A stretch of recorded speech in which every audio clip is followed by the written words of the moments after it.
E nós vamos então abrir a palavra do nosso Deus em Romanos capítulo 12. Vamos continuar a olhar para este capítulo e referi na semana passada o amor que Paulo tinha por esta igreja. Era uma igreja em que Paulo ainda não tinha visitado, mas vemos que apesar disso, Paulo tinha-os em alta consideração. Paulo desejava o melhor para eles.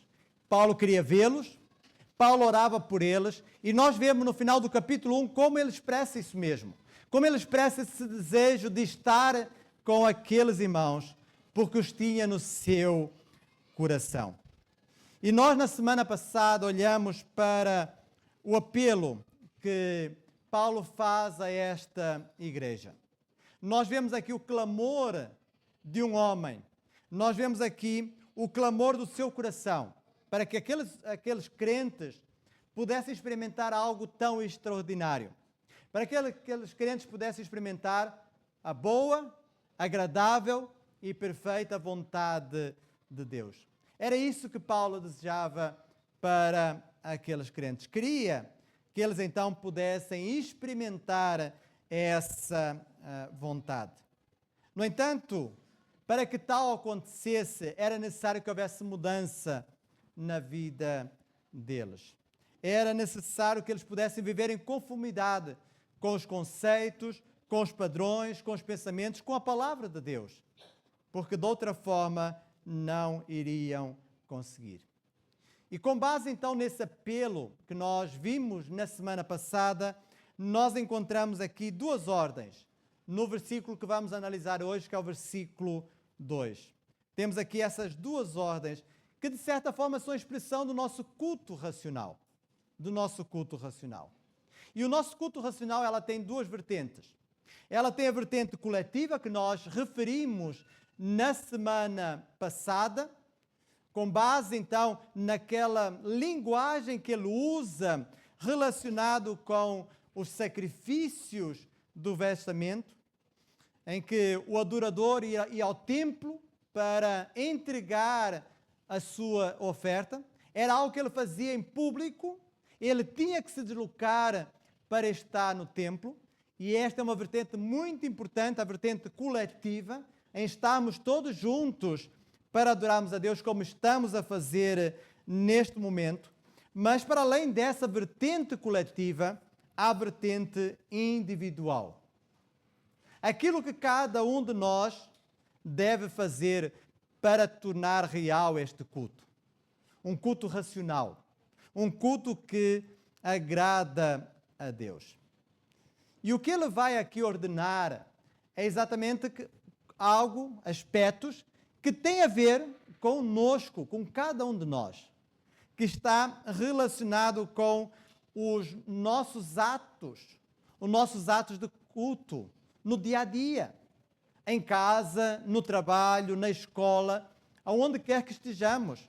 Nós somos chamados a cultuarmos a Deus nesse contexto. E como?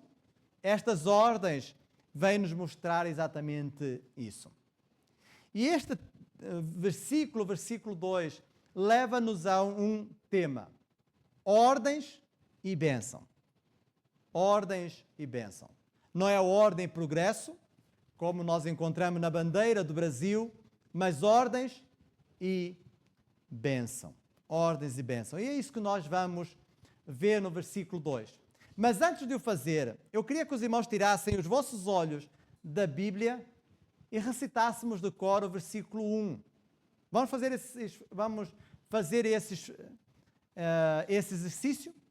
Vamos. Rogo-vos, pois, irmãos, pelas misericórdias de Deus, que apresenteis os vossos corpos em sacrifício vivo, santo e agradável a Deus, que é o vosso culto racional. Muito bem. E o versículo 2, conseguem? E não vos conformeis com este mundo, mas transformai-vos pela renovação do vosso entendimento, para que experimenteis qual seja a boa, perfeita e agradável vontade de Deus. Muito bem. Os irmãos sabem de cor Agora a pergunta é, estamos a viver aquilo que dissemos de cor? Estamos nós a viver isso? E vamos olhar para o versículo 2 apenas. E o versículo 2 ele está dividido em 3 partes. 2 ordens e depois um para quê, que tem relacionado com a bênção, aquilo que isso vai produzir. Então a primeira parte é não vos conformeis com este mundo. Não vos conformeis com este mundo. Esta é a orientação, esta é a ordem que o apóstolo Paulo dá àquela igreja. Conformar. O que é isso de conformar? Na palavra, na língua grega, tem a ideia de entrar no esquema. Ou seja, vamos pensar num recipiente. E então, conformar é encaixar-se nesse recipiente. É espremer-se de tal modo que se caiba naquele recipiente.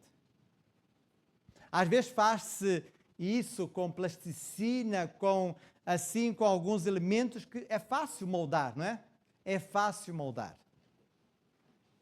E esta ideia de o conformar tem a ver com espremer-se, ajustar-se a um recipiente, entrar no esquema. E aqui apresenta-nos o mundo como uma forma que molda as pessoas.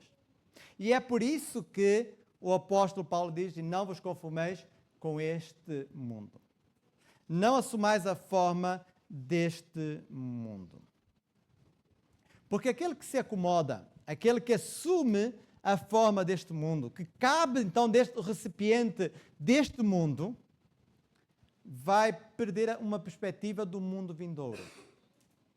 Vai esquecer-se da salvação, porque vai estar mais atido àquilo que são os valores deste mundo, vai desprezar o sacrifício de Cristo na cruz e vai também rejeitar a sua ressurreição e todo o plano de Deus para a vida do homem. Ser conformado é ir contra tudo aquilo que Deus nos ensina da sua palavra. Porque uma coisa são os princípios e valores deste mundo, a outra são os princípios e valores de Deus. E são antagônicos. Não há reconciliação. Estão muito distantes um dos outros. E então ele apela a isso. Não vos conformeis com este mundo. Mas quais são os valores deste mundo? Quais são os princípios deste mundo? Quando nós olhamos para o capítulo 1, nós vamos encontrar uma lista deprimente. Nós vamos encontrar uma lista enorme de pecados aos quais Deus os entregou. No capítulo 1, ele fala dos pecados.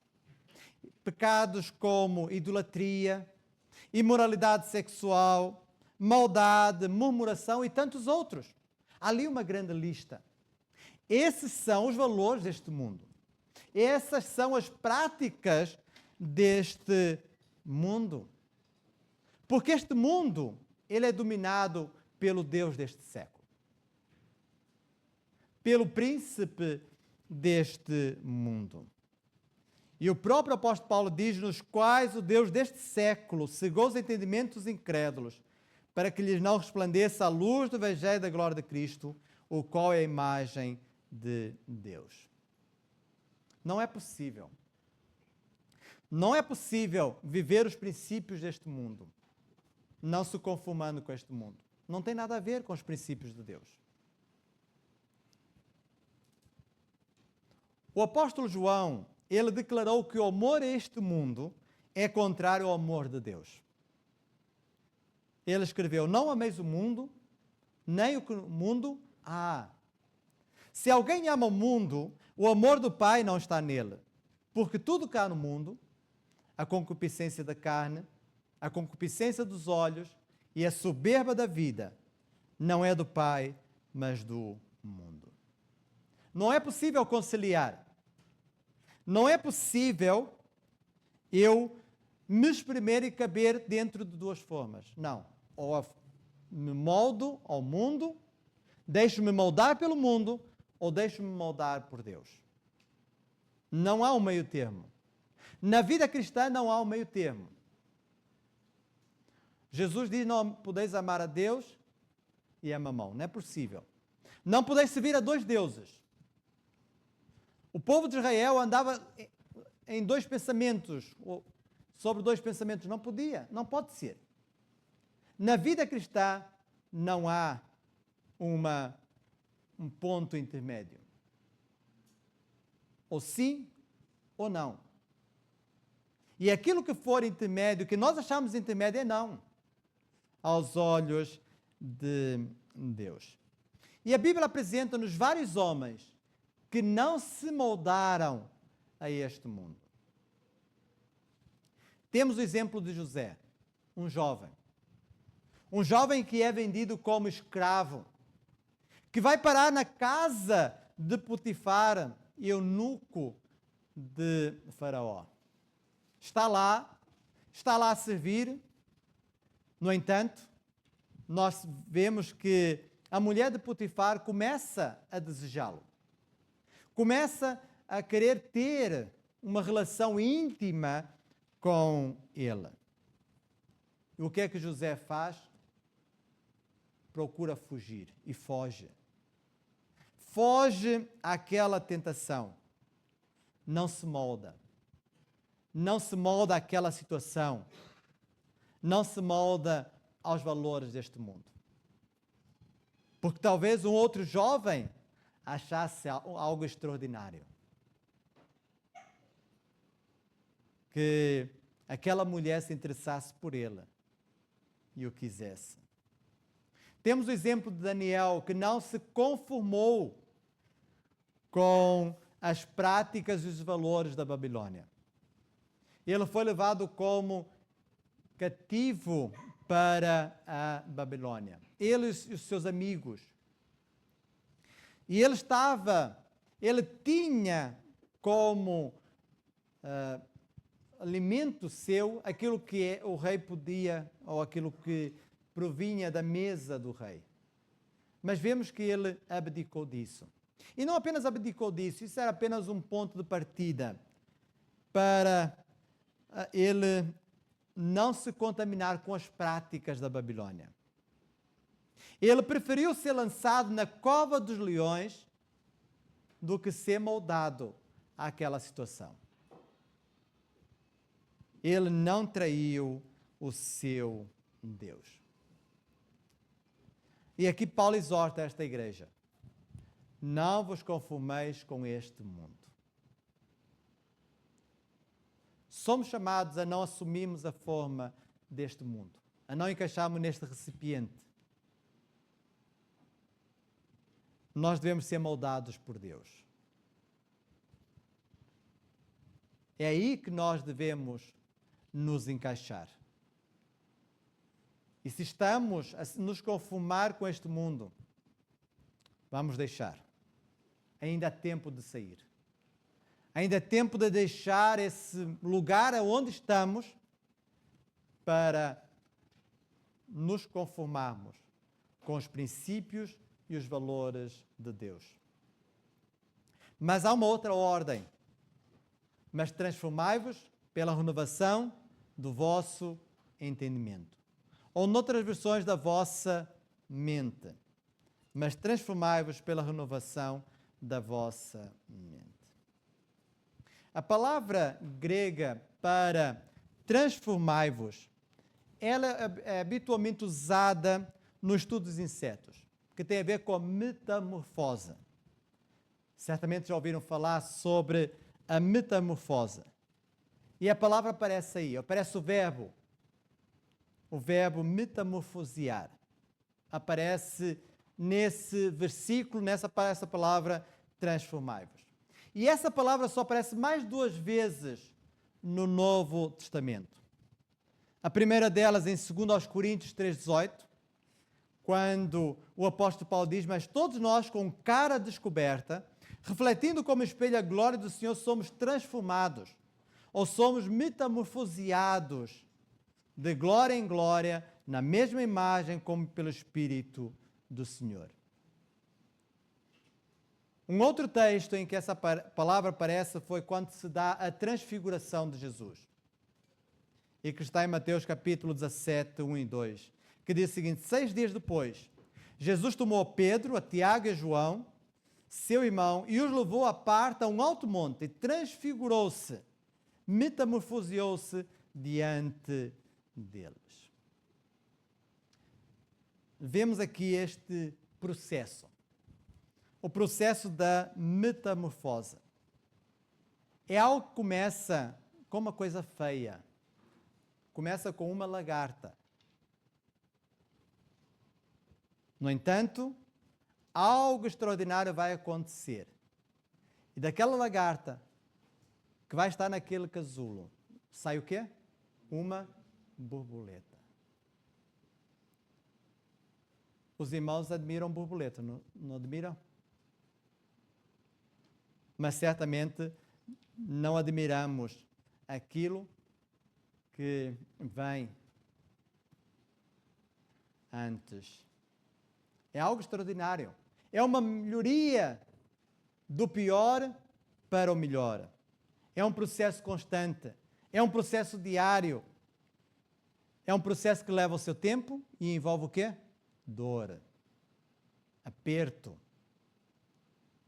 Porque se nós quisermos ajudar neste processo, se nós antes do tempo desfizermos aquele casulo para que aquela borboleta saia, o mais natural é que ela morra. Porque não fez todo o processo. Não passou por todas as etapas. Nós tivemos a boa vontade de ajudar, mas não estamos a ajudar. E é isso que o apóstolo Paulo pede. Ele pede que nós passemos por este processo de metamorfose. Transformai-vos. Não vos conformeis com este mundo, mas transformai-vos pela renovação da vossa mente. No entanto, é importante também olharmos para a voz deste verbo. Por um lado, nós olhamos para o conteúdo do verbo, olhamos para a voz. Nós, na língua portuguesa, nós temos duas vozes. É ou não é, alunos? Quais são as vozes? Ativa e passiva. Na ativa, como o próprio nome diz, eu faço. Eu tomo a iniciativa. Eu sou ativo naquilo que estou a fazer. Na passiva, assim não é. Alguém vai praticar uma ação sobre mim. No entanto, na língua grega, há uma terceira voz, que é a voz média. Que é a voz que expressa o seguinte: eu pratico, mas alguém também vai realizar aquela ação sobre mim. Ou seja, há duas vias. A minha via para com o outro e do outro para comigo. Que pode não ser o mesmo que recebe a minha ação, pode ser outro. Mas há essa ação. E é exatamente o que está aqui. Está esta ação. Reparem que não está sede transformados. Se tivesse assim, sede transformados pela renovação da vossa mente, iria dizer que eu vou receber essa ação. Eu vou ser passivo nessa ação. Mas não é isso. Não me é pedido para eu ficar de braços cruzados à espera que isso aconteça. À espera que a transformação caia sobre mim e eu sou transformado. Não. Não é essa a ideia. Também não tem aqui a ideia de que eu vou fazer tudo. Também não é essa a ideia. A ideia de que Deus faz e eu respondo também ao que Ele faz.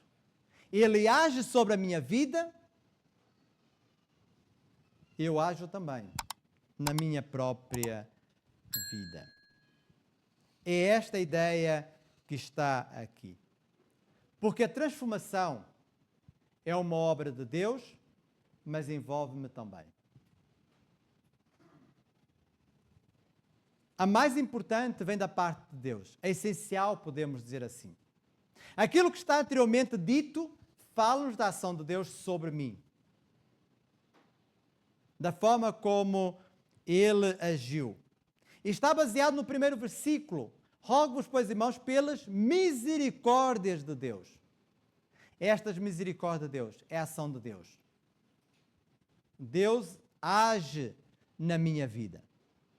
Se não fosse a ação de Deus, de modo algum eu podia ser transformado. De modo algum eu podia transformar. Não, agir. Não, Deus toma a iniciativa. Mas eu correspondo àquilo que Deus vai fazer. Envolve-me. Envolve-me. Deus já fez o mais importante. Deus vai fazendo algo extraordinário na nossa vida, mas também nós fazemos a nossa parte. É distinto da salvação. Na salvação Deus faz tudo. Na santificação não é assim. Deus continua a agir na minha vida, mas eu tenho também que me predispor, tenho que fazer a minha parte. Mas diz, transformai-vos pela renovação da vossa mente. Renovação da mente. Renovar a mente. E isso implica uma mudança. Uma mudança de padrões, de pensamentos, de estilo de vida, de tudo aquilo que é contrário aos princípios de Deus. Renunciar é o maior exemplo da crucificação do eu. Pois implica deixarmos de fazer a nossa vontade para fazer a vontade de Deus. E é muito difícil nós abrirmos mão da nossa vontade, mas é isso que é pedido. Por isso, precisamos abrir mão de alguns argumentos que nós usamos. Eu sou assim mesmo, eu nasci assim e não posso mudar, esse é o meu jeito de ser, eu acho assim. Temos que deixar estes argumentos de parte. Eu posso ter nascido assim, mas Deus pode me transformar. Deus tem poder para transformar aquilo que foi a minha nascença. E a renovação da mente não pode ser superficial. Tem que ser algo profunda. Algo que envolva todas as áreas da minha vida e não apenas alguma em particular. Renovar. Renovar é tornar novo. Tornar novo aquilo que pode estar envelhecido. É muito mais do que uma restauração, é nascer de novo. É nascer de novo. Renovação da mente. Mas chegados aqui eu posso perguntar, mas como? Como posso renovar a mente? Como posso renovar a mente? Transformai-vos pela renovação da vossa mente. Mas como? Como é que eu posso renovar a mente? Não é algo fácil, mas também não é impossível. Porque se fosse impossível, Deus não nos teria deixado esta orientação através do seu servo. E a resposta encontramos na palavra de Deus. Como é que nós podemos renovar a nossa mente? Através da leitura e da meditação da palavra de Deus. O salmista escreveu o seguinte no Salmo 119, versículo 9 e 11. Como purificará o jovem o seu caminho? Observando de acordo com a tua palavra. Escondi a tua palavra no meu coração para não pecar contra ti. Através da comunhão e em oração com Deus, como Paulo também escreve, perseverai na oração, vigiando nela com ações de graças, ajuntando-nos com nossos irmãos para a leitura da palavra e o estudo da mesma, evitando maus costumes e más companhias, tendo o Espírito Santo nos nossos corações e buscando as coisas do alto. A nossa renovação, a renovação da nossa mente passa pela palavra de Deus, por meditar nela, conhecê-la, apegarmos a Deus e vivemos com Ele, vivendo também com a sua igreja. E esta renovação deve ser algo diário. O verbo está no presente, deve ser algo que deve acontecer diariamente na nossa vida. Como Paulo disse, mas todos nós, com cara descoberta, refletindo como espelho a glória do Senhor, somos transformados de glória em glória, na mesma imagem como pelo Espírito do Senhor. temos estas duas ordens. Não vos conformeis com este mundo, mas transformai-vos pela renovação da vossa mente. E eis que vem a bênção. E esta bênção é para que nós possamos experimentar a boa, agradável e perfeita vontade de Deus. É isso. Era isso que o apóstolo Paulo desejava para aqueles irmãos. Que eles pudessem experimentar a vontade de Deus. E o que é a vontade de Deus? O que é a vontade de Deus? Ela pode referir-se a duas coisas. Por um lado, a vontade de Deus revelada nas Escrituras. Por exemplo, em 1 Tessalonicenses 4,3 diz: porque esta é a vontade de Deus, a saber, a vossa santificação, que vos abstenhais da prostituição. Não é a vontade secreta de Deus, é a sua vontade pública. É a sua vontade para todos nós que aqui estamos. É a vontade expressa na sua palavra. Mas também, pensando na vontade de Deus, podemos pensar na vontade particular. Na vontade particular de Deus para a nossa vida. Para a minha, para a sua. A vontade particular. Podemos designar por outras palavras a providência de Deus para cada um de nós. Por exemplo, com quem é que eu vou casar? Qual é a vontade de Deus nesse campo? Que curso vou tirar? O que vou fazer? Em que ministério vou servir? É uma vontade particular. Tem a ver com coisas relacionadas comigo. E eu busco a vontade de Deus. É claro que eu tenho sempre os princípios de Deus nas Escrituras. E nenhuma expressão da vontade de Deus vai ser contrária à vontade revelada. Mas é buscar essa providência de Deus para a nossa vida. E ele diz que a vontade de Deus é boa, perfeita e agradável. É boa. Porque nada do que vem de Deus é ruim. Isso porque Deus é bom.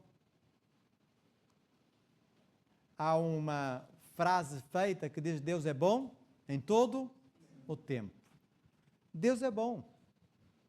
O salmista disse: verdadeiramente bom é Deus para com Israel, para com os limpos de coração.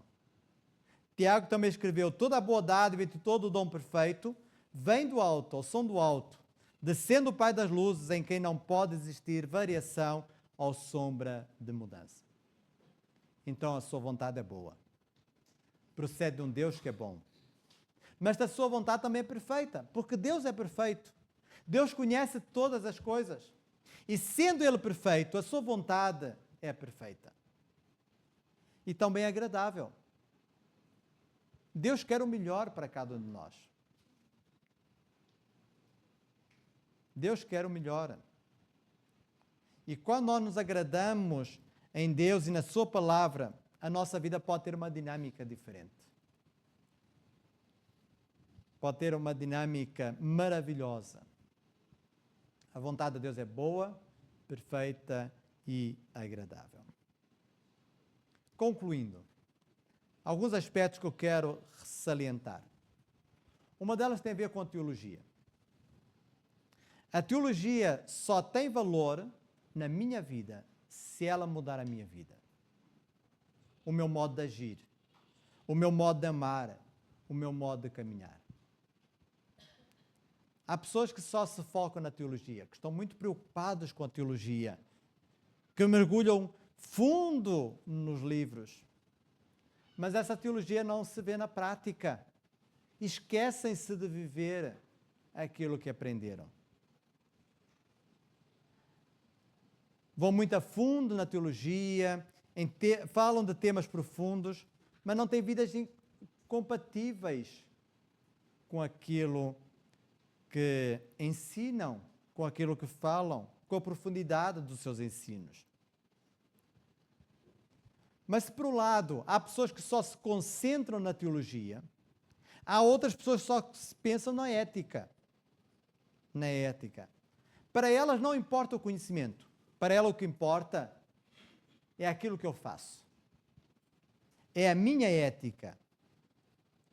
Mas como é que nós podemos ter uma ética cristã se não conhecemos a palavra de Deus? Como é que eu posso agradar a Deus com as minhas ações se eu não conhecer aquilo que Deus quer para a minha vida? Não é possível. A teologia e a ética têm que andar de mãos dadas. Eu aprendo para viver. Eu não aprendo para encaixar e ensinar. É importante nós ensinarmos aquilo que aprendemos. Mas, primeiramente, eu tenho que aprender para viver. Para depois ter autoridade para poder ensinar. Não foi isso que aconteceu com Jesus? Jesus ensinava daquilo que fazia, a partir daquilo que fazia. Então, esse é um aspecto. O outro aspecto que eu gostava de salientar é que o cristianismo é diferente de outras religiões. Porque ela começa com as misericórdias de Deus. E depois disso é que vem o nosso agir. Não é como nas outras religiões, em que parece que as coisas estão concentradas no meu agir. Tal como o jovem rico pensava, tal como aquele doutor da lei pensava, o que é que eu hei de fazer para herdar a vida eterna? No cristianismo não é assim.